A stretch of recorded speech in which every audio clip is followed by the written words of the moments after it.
selamat pagi adik-adik semuanya. Selamat datang kembali. Oke, baik, kita di video sebelumnya telah banyak sekali membahas gambaran besar AI, machine learning, dan juga deep learning. Nah, hari ini kita akan ngebahas membuka cap mesin dan melihat bagaimana inti dari mesin belajar ini bekerja. Kita akan fokus pada jaringan saraf tiruan atau Artificial Neural Network. ANN adalah mesin yang dirancang untuk meniru otak manusia melakukan tugas. Ia terdiri dari unit pemrosesan sederhana yang disebut neuron. Tapi bagaimana sebuah ANN bisa belajar dari data? Jawabannya ada pada dua proses fundamental, forward propagation dan backward propagation.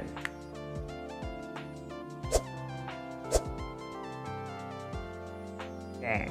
Nah, sebelum kita maju atau mundur, kita perlu tahu dulu nih komponen dasarnya. Pertama, kita punya sebuah neuron. Bayangkan ini sebagai sel otak buatan. Ia menerima banyak sekali input. Kedua, kita punya weight atau bobot. Ini adalah parameter yang ada di setiap koneksi antar neuron.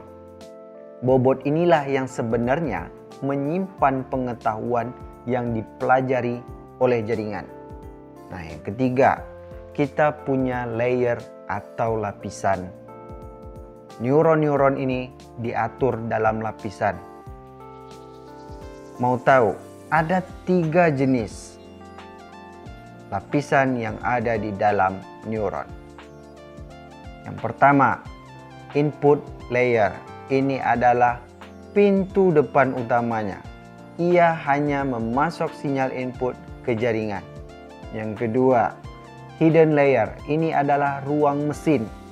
Bagian ini tidak terlihat langsung dari input ataupun output. Fungsinya sangat penting, yaitu menjadi perantara yang memungkinkan jaringan mengekstrak pola-pola kompleks dari sebuah input. Yang terakhir, ketiga, yaitu output layer. Nah, ini adalah pintu keluarnya. Neuron di sini menghasilkan respon atau prediksi akhir dari jaringan. Untuk video ini, kita akan fokus ngebahas multi-layer feed-forward network yang memiliki input satu atau lebih hidden layer dan output layer. Oke, sekarang kita lanjut lagi ya. Udah mulai seru nih ya. Oke, sekarang kita mulai proses pertama, yakni forward propagation. Sederhananya, forward propagation adalah proses membuat tebakan atau prediksi. Tujuannya adalah menghitung output ANN dengan cara meneruskan input maju melalui setiap layer. Nah, kalau pengen tahu bagaimana alurnya, nah begini. Pertama, data, misalnya sebuah gambar, masuk ke input layer. Yang kedua, input ini akan diteruskan ke hidden layer pertama. Yang ketiga, di setiap neuron di hidden layer itu terjadi perhitungan. Seperti contoh di gambar 1.1 ini. Nah, setiap sinyal input dengan simbol X dikalikan dengan bobotnya dengan simbol W. Semua hasil perkalian tadi dijumlahkan dengan simbol sigma, sebuah nilai bias atau biasa diletakkan dengan simbol B ditambahkan ke jumlah tadi. Hasil akhirnya dimasukkan ke fungsi aktivasi. Nah, untuk menghasilkan apa? Untuk menghasilkan output neuron itu sendiri.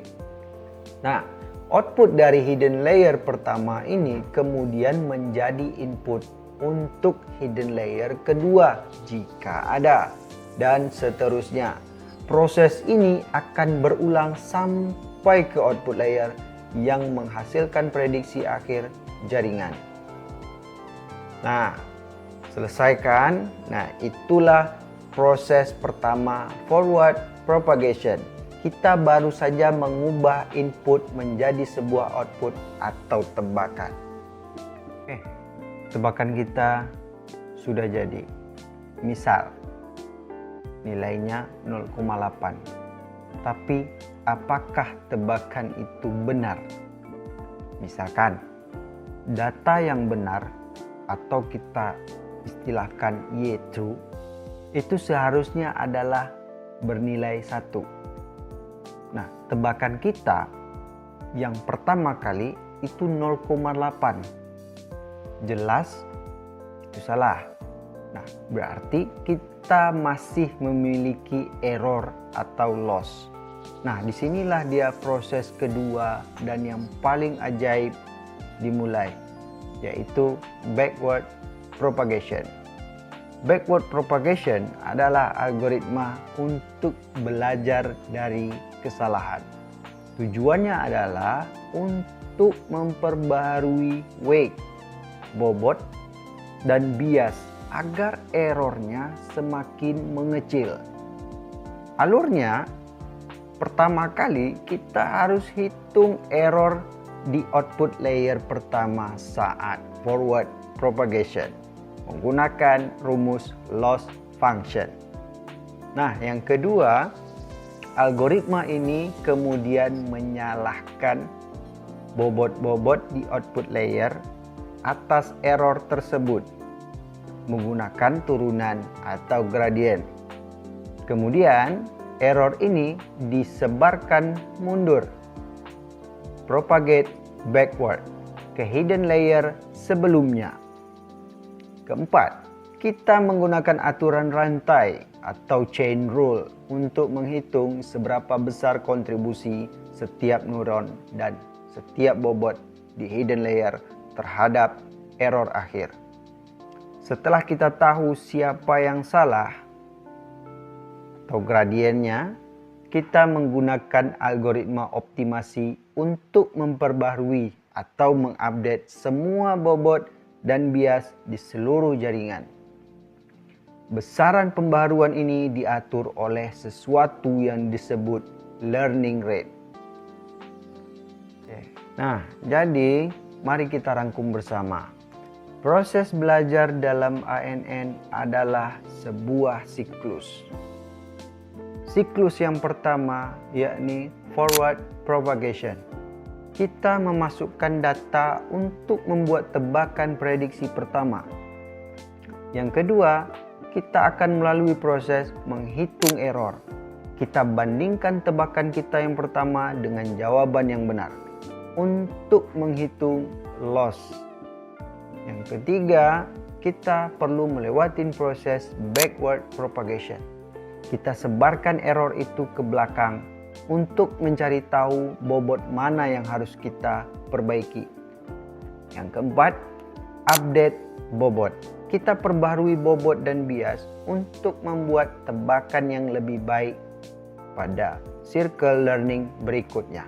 Siklus inilah yang diulang ribuan kali dan setiap siklus jaringan menjadi sedikit lebih pintar.